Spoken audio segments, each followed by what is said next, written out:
Ohayo Genki. Hai, Ohayo Kiki. Lisa, kamu tahu nggak berita tentang apa masalah tentang pelayanan di rumah sakit kemarin yang berbeda-beda itu? Oh, tentang BPJS dan pembayaran tunai itu ya? Tahu-tahu, karena kasus itu juga sering terjadi loh akhir-akhir ini. Nah iya, padahal masalah itu tuh berkaitan dengan integrasi nasional. Wah, iya. Integrasi nasional tuh apa sih? Integrasi nasional itu singkatnya proses penyatuan antara suku, agama, ras, budaya dan lain sebagainya itu menjadi satu kesatuan Indonesia. Ya, contohnya itu kayak terdiri dari kayak lambang negara, terus undang-undang, lagu kebudayaan dan lain sebagainya. Berarti kesenjangan sosial juga masuk ya dalam integrasi nasional ini seperti tadi. Betul sekali. Sayang sekali ya, padahal kan itu sudah tugasnya mereka sebagai tenaga kesehatan untuk melayani masyarakat tanpa memandang status sosialnya. Nah, iya betul tuh. Tapi sayangnya tuh walaupun mereka sudah mengetahui itu masih tidak ada saja yang tidak menerapkannya itu. Padahal yang kayak tadi juga yang disebutkan ada yang berbeda kayak saat pelayanan penggunaan BPJS yang menggunakan tunai secara langsung terasa sangat berbedanya gitu. Benar-benar. Padahal mereka juga kan seharusnya sudah disumpah dan disesuaikan dengan Undang-Undang Nomor 38 Tahun 2014 loh. Emangnya bunyi UU itu seperti apa sih? Jadi, menurut Undang-Undang Nomor 38 Tahun 2014 tentang keperawatan pasal 1, itu menjelaskan bahwa seseorang yang telah lulus perguruan tinggi keperawatan, baik itu di dalam negeri maupun luar negeri, yang diakui oleh pemerintah sesuai ketentuan peraturan perundang-undangan, perawat yang menjalankan praktik keperawatan wajib memiliki surat tanda registrasi atau STR. Nah, salah satu syarat untuk memiliki STR ini adalah kita memiliki surat pernyataan telah mengucapkan sumpah profesi. Meninjau tentang perihal sumpah perawat merupakan tahap penting sebelum melakukan tindakan keperawatan kepada klien. Ternyata begitu ya penjelasan mengenai integrasi nasional dan permasalahan terkait soal ini.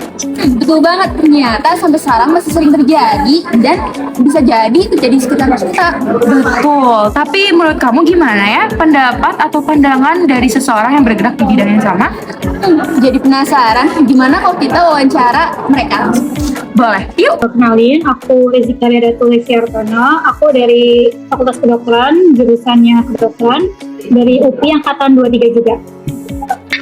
Sebelumnya perkenalkan juga, nama aku Sekar Ayu Farita. Sekarang aku sebagai mahasiswa jurusan D3 Kebidanan Karawang, Poltekkes Kemenkes Bandung, semester 2 dan kebetulan lagi praktek di RSUD Karawang. Menurut aku sebagai mahasiswa kedokteran tuh dua kasus itu tuh sama-sama bisa mengakibatkan adanya ketidakmerataan akses sama kualitas pelayanan buat masyarakat, yang mana itu nggak sesuai ya sama salah satu isi dari semua dokter yang harusnya tenaga kesehatan itu tuh harusnya melakukan. Menurut aku tuh itu bentuk dari pengingkaran sumpah mereka sebagai dokter sih. Aku izin berpendapat buat berita yang pertama ya mengenai kesenjangan yang sosial di Papua. Memang tidak bisa dipungkiri juga ya untuk pelayanan kesehatan terutama yang aku sesuai dengan jurusan aku sekarang di Papua ini memang masih sangat terbatas karena memang tidak bisa dipungkiri untuk tenaga kesehatan sendiri yang ditempatkan di Papua itu memiliki resiko yang lebih besar dibandingkan di tempat-tempat atau di kota-kota yang lain. Yang pertama mulai dari keselamatannya juga, kita semua tahu ya kalau di Papua tuh masih banyak itu suku-suku pedalaman yang mana mereka masih belum bisa untuk terpapar mengenai pendidikan gitu dan masih mempertahankan adat-adat yang dianutnya sejak zaman dahulu gitu. Sehingga kesenjangan sosial sendiri ini tidak dapat terlepas juga dari kondisi yang ada di Papua. Jadi jika kita menarik benang merahnya gitu ya untuk kesenjangan sosial ini. Sebenarnya dari pemerintah sendiri gitu ya sudah berusaha untuk meratakan pelayanan di seluruh wilayah daerah Papua. Bahkan untuk Poltekkes Kemenkes Bandung sendiri pun sudah berusaha untuk membantu program pemerintah ini dengan menerima mahasiswa dari Papua. Ada yang sekolah gitu sebagai tenaga kesehatan di Poltekkes Kemenkes Bandung. Jadi kalau untuk mengenai kesenjangan sosial ini, pendapat aku mungkin kita tidak bisa langsung mensalahkan atau ya menjudge pemerintah saja gitu ya. Tapi sebagai mahasiswa kita harus kritis gitu ketika melihat fenomena yang terjadi. Kita harus melihat apa saja program yang sudah dijalankan pemerintah, terutama sekarang. Ya salah satunya gitu, sekarang pemerintah lagi gencar-gencarnya juga untuk menerima para mahasiswa untuk berkuliah di kota-kota besar agar nantinya tujuannya mereka akan ditugaskan kembali ke daerah, khususnya ke daerah Papuanya. Mengenai untuk oknum nakes sendiri, kalau untuk perbedaan pelayanan antara yang BPJS atau tidak, sebenarnya itu untuk kami sendiri ya, orang yang berada di lapangan, karena kebetulan aku udah turun ke lapangan, jadi mungkin aku bisa sampaikan juga gitu ya ke masyarakat, selanjutnya ke kakak.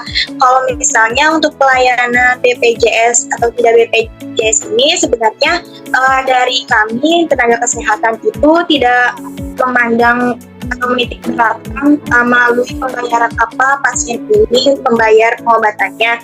Tapi ketika ada yang berobat, apalagi situasinya sedang ramai, yang akan kita fokuskan atau prioritaskan adalah kondisi seperti apa, kondisi pasien yang mana yang lebih parah daripada yang lain-lainnya gitu.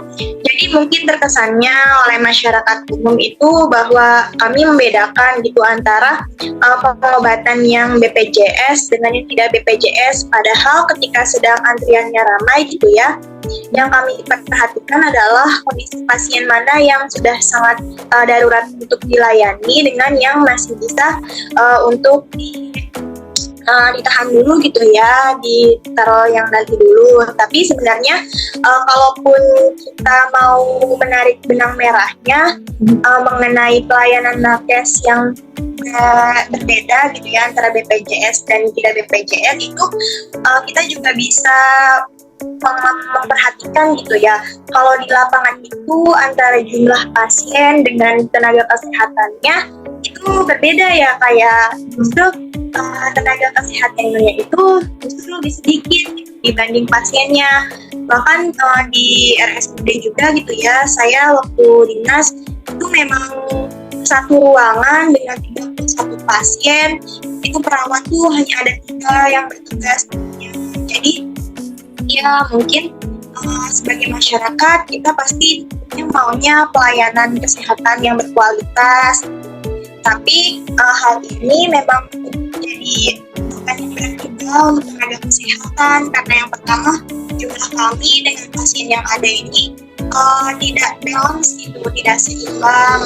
Makanya ya sebagai tenaga kesehatan pasti sudah menjadi risiko juga gitu. Kita sebagai mahasiswanya sudah dikasih tahu juga nanti akan pasti ada pasien yang tidak akan puas, tapi ya disabar-sabarin aja gitu ya, harus profesional. Tentunya kita harus peka ya, karena kita lagi-lagi kita tahu nih, kita mahasiswa sebagai agent of change, kita tuh nantinya kita dari masyarakat, bakal duduk ke masyarakat, makanya kita harus peduli akan isu-isu yang terjadi pada masyarakat. Nah terus dari sisi kesehatan ini kan kita tahu kan kalau kesehatan itu adalah hak asasi, jadi itu penting sih buat kita harus tahu dan kita harus paham. Ya, tentu saja menurut aku kita harus aware dengan permasalahan ini, karena yang pertama sebagai generasi muda juga tentunya ini menjadi beban atau bukan beban sih, PR kita gitu ya, karena bagaimanapun ini merupakan masalah yang jika tidak dibenahi dari sekarang, bahkan kita tidak memikirkan untuk kedepannya, maka akan menjadi sebuah masalah yang besar, nantinya akan menjadi bom waktu bisa untuk kesenjangan sosial ini. Jika tidak diperhatikan, kemungkinan akan ada banyak permasalahan atau konflik yang akan muncul. Misalnya nanti Papua akan benar-benar lepas gitu ya dari Indonesia jika kita tidak memikirkan dari sekarang. Kemudian juga untuk masalah tenaga kesehatan ini, perbedaan pelayanan ini, jika kita tidak mau untuk menyuarakan juga kepada pemerintah, ya kemungkinan ini akan menjadi sorotan dari dunia sendiri ya ke Indonesia. Kalau pelayanan kesehatan di Indonesia ini dari tahun ke tahun itu tidak ada perbaikan gitu, masih aja ada pasien-pasien yang merasa tidak puas kalau kita tidak mau aware gitu. Makanya sebagai mahasiswa, terutama aku mahasiswa kesehatan gitu ya, memang kami berusaha sangat keras gitu, untuk memberikan pelayanan yang terbaik kepada pasien, karena tidak dapat dipungkiri juga gitu ya, sebagai tenaga kesehatan bukan rahasia umum gitu kalau kami gajinya, upahnya itu masih sangat minim gitu ya. Dan ini berlaku bukan hanya ke perawat atau bidan saja gitu, bahkan ke dokter sendiri. Kalau kakak pengen tahu gitu ya, kalau di puskesmas itu per pasien dokter itu cuma dapat jatahnya tuh kadang 15.000 gitu. Gitu.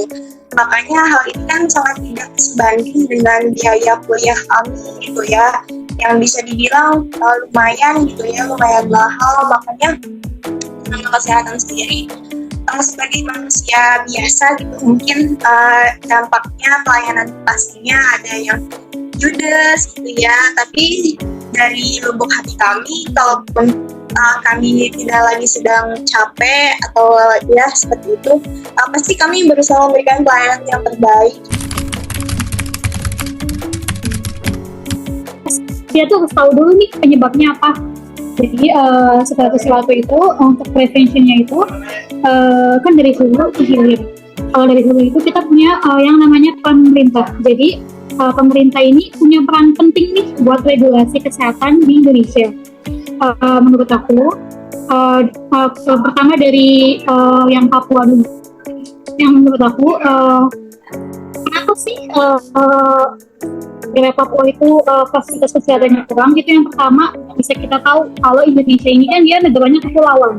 Nah, karena kepulauan itu infrastrukturnya jadi terbatas, lalu mengakibatkan aksesnya kita ke kesehatan itu jadi susah. Lalu juga kan minimnya sumber daya yang terlatih buat jadi terjun ke sana. Nah, akibatnya apa? Akibatnya ini angka kematian sama angka morbiditas di sana itu naik. Nah, jadi menurut aku kita penting banget nih buat minta peran kita pemerintah supaya gimana caranya pemerintah bisa membuat negara-negara pelosok, negara-negara yang di perbatasan itu supaya bisa lebih menjanjikan buat para tenaga kesehatan. Kalau dari sekarang sih aku lihat udah ada tanggapan pemerintah yang cukup serius ya, dilihat dari bantuan biaya hidup yang tinggi. Terus kalau misalnya dari BPJS sendiri, menurut aku selain dari pemerintah, kita juga harus meluruskan niat kita sih dari zaman kuliah, dari mahasiswa kedokteran itu kita harus luruskan niat kita dari kuliah, karena jangan mikir kalau misalnya mau jadi dokter itu karena kaya, karena sejujurnya zaman sekarang tuh jadi dokter sih kayaknya harus ke niatnya ya, karena kalau untuk kaya enggak, menurut aku sih enggak ya. Kalau untuk menindaklanjutinya ya, kalau dari saya pribadi, jika memang ada gitu ya perbuatan atau hal kesenjangan mengenai pelayanan kesehatan yang saya alami, daripada diviralkan gitu ya, kan sekarang tuh apa-apa tuh serba modern gitu ya, apa-apa serba diviralkan. Harusnya sebagai masyarakat tuh kita harus lebih kritis gitu, sebagai masyarakat umum, terlepas dari saya tenaga kesehatan atau bukan, sebagai masyarakat umum harusnya kita lebih kritis jika memang ada pelayanan kesehatan yang kurang berkenan gitu atau tidak setara dengan yang lainnya, kita bisa mengajukan pengaduan di BPJS Call Center. Itu ada kok nomor untuk pengaduan apabila kita sebagai pasien BPJS yang sama-sama membayar tapi mendapatkan perlakuan yang berbeda, kita bisa mengadukan ke BPJS. Jadi jika memang ada yang seperti itu gitu ya, kita bisa sebagai mahasiswa tuh, sebagai masyarakat harus lebih kritis. Jangan, menurut saya kurang bijak ya kalau apa-apa tuh diviralkan gitu ya. Harus lebih banyak lagi gitu, lebih bijak lagi ketika mengambil langkah, karena kalau kita langsung bertindak spontan seperti itu, kita tidak pernah tahu gitu ya, maksudnya tenaga kesehatan tersebut itu sedang di posisi yang seperti apa gitu. Ibaratnya kita sebagai sesama manusia harus lebih aware juga ke tenaga kesehatannya. Mungkin dia lagi sedang ada masalah, ataupun jika memang dia benar-benar salah, maka lebih bijaklah gitu dengan langsung melaporkan ke bagian staf manajemen puskesmasnya atau rumah sakitnya. Tentunya itu pasti akan ditindaklanjuti. Wah, ternyata masing-masing orang memiliki pendapat yang kurang lebih sama, tapi penyampaian aja yang beda nih. Betul banget. Maka dari itu kita bisa langsung simpulin nih mengenai integrasi nasional dan permasalahan yang terjadi. Langsung aja. Integrasi nasional memiliki tujuan untuk mencapai kesatuan dalam negara dengan mengurangi perbedaan antar kelompok. Masyarakat Indonesia terdiri dari individu atau kelompok dengan latar belakang yang beragam. Ketidaksetaraannya ekonomi di Indonesia tentu dapat menjadi permasalahan dari integrasi nasional, dikarenakan dapat menghambat tercapainya tujuan integrasi nasional, yaitu untuk menciptakan kesetaraan dan kesatuan. Di Indonesia masih banyak terjadi kasus kesenjangan sosial ekonomi di tengah-tengah masyarakat. Salah satu faktor utama kesenjangan sosial ekonomi ialah kondisi demografi yang memiliki perbedaan, kondisi pendidikan yang tidak merata, kurangnya lapangan pekerjaan, dan perbedaan status sosial di masyarakat. Nah, kita nih sebagai generasi muda yang berlatar belakang pendidikan, emang udah seharusnya nih dapat mengamalkan sila kelima, keadilan sosial bagi seluruh rakyat Indonesia di dalam kehidupan bermasyarakat.